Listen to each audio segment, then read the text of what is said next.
Hola, buen día. Nosotros les presentaremos lo que hemos visto durante el taller de comunicación, algunos temas de lo que hemos visto durante todo este cuatrimestre. Nuestro equipo está conformado por Shirley, Julín, Yomina y aquí su presentadora Itzel. Lo primero que les platicaré son los elementos de la comunicación, que es lo primero que vimos durante el cuatrimestre, que es un tema muy importante durante la comunicación. Los elementos de la comunicación están conformados por el emisor.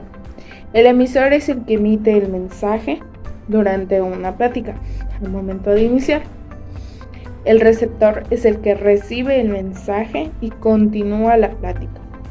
El mensaje es la información que se comparte entre el emisor y el receptor. El código son conjuntos de signos que se comparten durante el mensaje. El canal es el medio por el cual se transmite el mensaje. La retroalimentación es la respuesta al mensaje por el emisor de parte del receptor. Esas son algunas cosas. Esos son los elementos de la comunicación. La siguiente compañera les comentará el siguiente tema.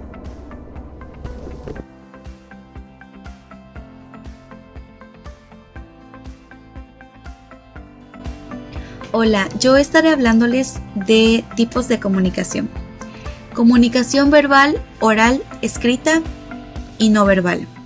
Con la comunicación verbal es aquella en la que se emiten palabras, ya sea oral o escrita, como saludar, una llamada telefónica o un mensaje de texto. En la comunicación oral se establece de 2 o más personas. Tiene como medio de transmisión el habla y como el código el idioma. La comunicación oral se puede clasificar en espontánea, tipo informal, casual, libre, improvisada o planificada. En la comunicación escrita es aquella que se establece a través de la palabra o de cualquier código escrito, como las cartas, periódicos, emails, libros, artículos, etc.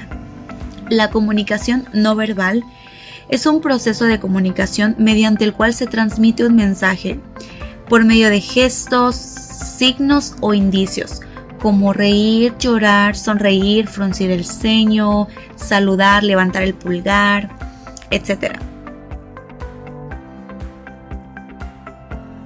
La comunicación sensorial. Estos 5 canales sensoriales son aquellos que nos permiten entender el entorno que nos rodea y están divididos en 3 grupos principales. El visual, que es la vista, el kinestésico, que incluye el tacto, el gusto y el olfato, y el auditivo, que es el oído. Con la comunicación táctil podemos recibir información a través del tacto, por ejemplo, con una persona o con un dibujo con relieve. Con la comunicación gestual se basa en mandar mensajes a través de personas con una serie de gestos, que ya lo platicamos en el tema anterior. La comunicación gustativa es el lenguaje para la interpretación del sentido del gusto. Ejemplo, cuando probamos un plato que nos gusta o de lo contrario que no nos gusta, texturas, sabores nuevos.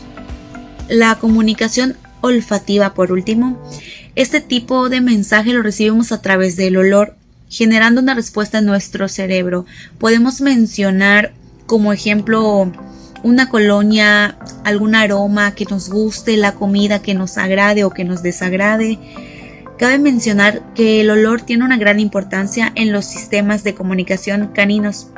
Estos mensajes de tipo olfativo están relacionados con la identificación individual, territorialidad o reproducción.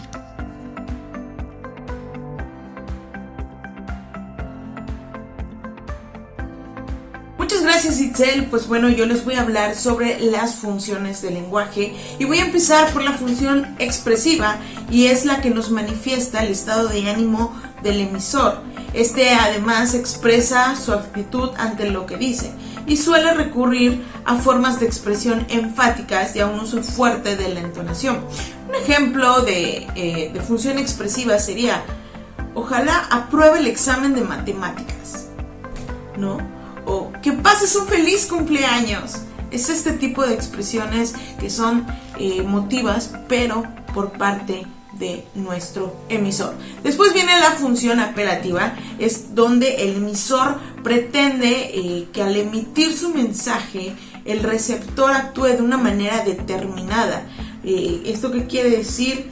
Por ejemplo, cuando damos una orden, ¿no? De, por favor, espera un momento, o Chulín, arregla tu habitación. Este tipo de cosas en la cual el receptor tiene que cambiar su comportamiento o tiene que cambiar lo que está haciendo en ese momento, se le llama como función apelativa. Bueno, por otro lado también está la función representativa, y esta suele aparecer en todo acto de comunicación porque es primordial en un mensaje. ¿Qué quiere decir esto? Que si un mensaje no es coherente, no tiene sentido, pues entonces no estamos diciendo nada.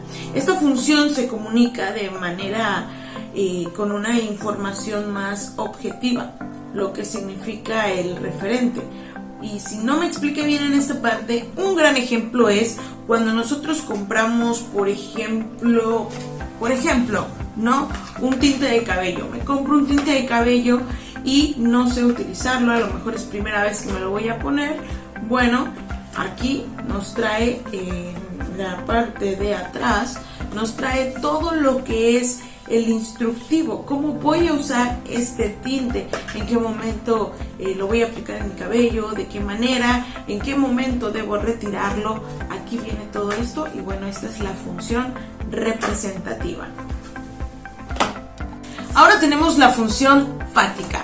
Algunos mensajes se centran en mantener o interrumpir la comunicación para verificar el canal. Usamos esta función frecuentemente en nuestra vida diaria. Realmente no tenemos nada que decir, pero queremos mostrar que seguimos en contacto, ¿no? A veces este mantenimiento de contacto da como resultado pues diálogos vacíos de significado, en los que solo usamos fórmulas rituales, como por ejemplo, ¿me oyes? De acuerdo. Sí. Pues claro, a ver si nos vemos pronto. Son funciones, o es una función que nos ayuda a seguir en contacto, pero no tiene un sentido como tal. Pero esto ayuda a que pues a lo mejor una conversación pueda seguir o pueda alargarse. Ahora les voy a hablar un poquito de lo que es la función poética. Y bueno, es aquella característica de la lengua literaria en la que se centra la atención sobre tanto el mensaje comunicado como el código que le es propio, ya que la función poética presta atención principalmente a la forma del lenguaje, la manera en la que utilizamos, ¿no?, el lenguaje. Se trata además del lenguaje puesto en función de un efecto estético, pero cabe recalcar que no es exclusiva, para nada es exclusiva de la poesía. Mucha gente que se deja llevar por el nombre de esta función y piensan que es exclusiva, pero realmente no lo es. Y bueno, un ejemplo son las piezas literarias como cuentos, novelas, obras teatrales, ensayos, especialmente pues sí, la poesía, ¿no?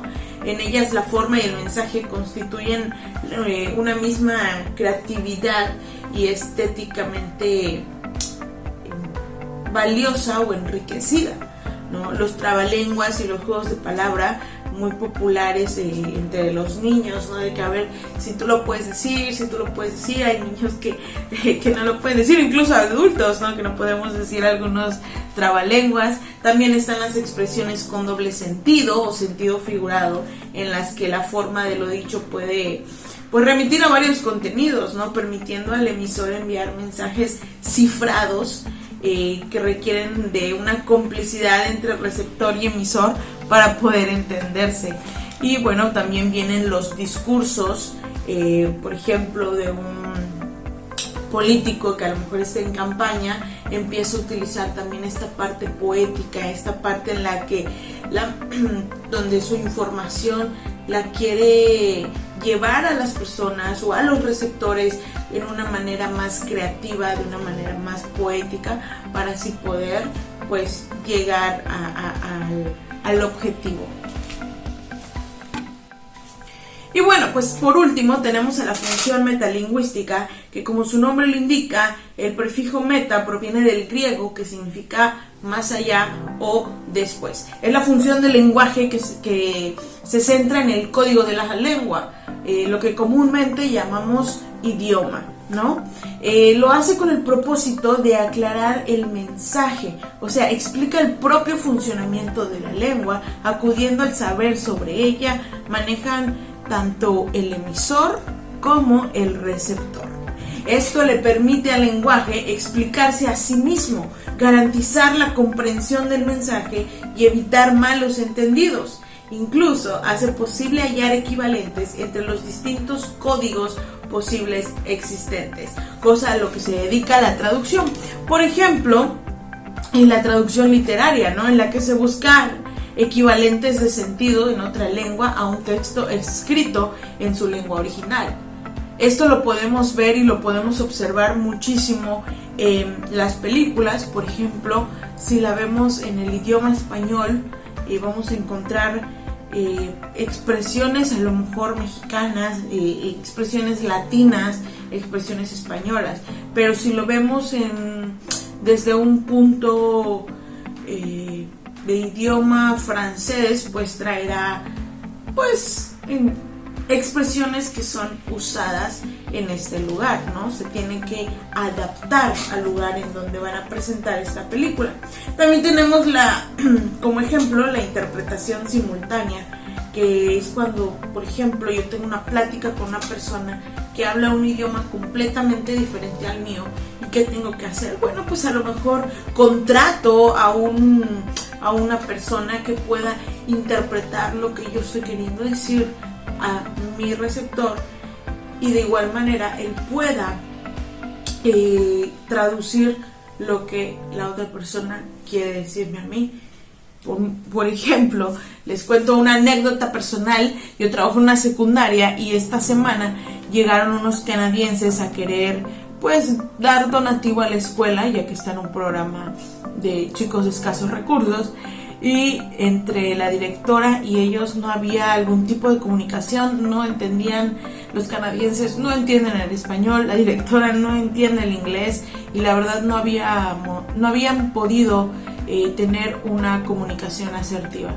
Sin embargo, se le habló al teacher de la materia de inglés y él ayudó perfectamente con esa interpretación y se pudo dar el mensaje de que pues querían ayudar a la escuela, querían ayudar a los chicos, y el día lunes se comprometieron a llevar losas para arreglar los pisos de toda la escuela, porque como está en la playa, pues es un desgaste terrible el que ya tienen los pisos, ¿no? Pero fue de mucha ayuda el tener una persona que supiera ambos códigos. Y bueno, pues antes de despedirme y pasar con mi compañera, me gustaría rápidamente repasar estas 6 funciones del lenguaje. En la referencial es cuando damos información, tenemos la expresiva o emotiva, y es cuando expresamos nuestros sentimientos. Después viene la apelativa, que es cuando indicamos al receptor. Viene la poética, que es cuando creamos arte y belleza. La fática, cuando comprobamos el estado del canal. Y metalingüística, cuando hablamos del propio lenguaje. Muchísimas gracias y yo les dejo con mi compañera.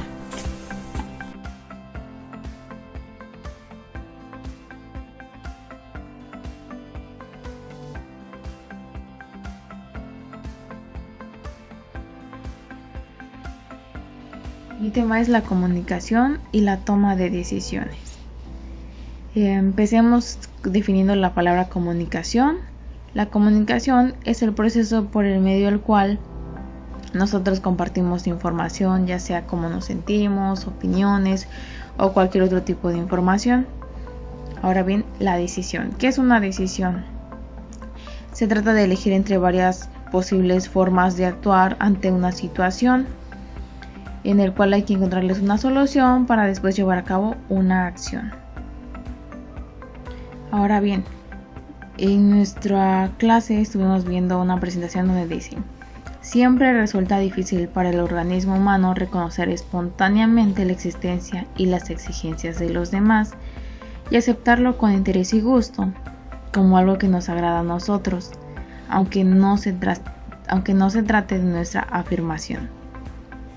En una época de nuestra vida todo está sometido a yo pienso, yo me gusta, yo quiero. Intentamos lograr nuestra afirmación por este camino, aunque coexistimos y coestamos con el otro y con los demás. Estos son ciertos obstáculos para nuestro yo quiero, no son él quiere ni ellos. Y pues más que nada eso se refiere a de que en cada toma de decisión que nosotros hagamos debemos de pensar en cómo va a perjudicar a las demás personas o en nuestra vida, incluso ante una situación. Por eso es que pensamos en las posibles formas de actuar para elegir la correcta o la adecuada, para después llevarla a cabo y generar una acción. Es por esto que la comunicación es muy importante.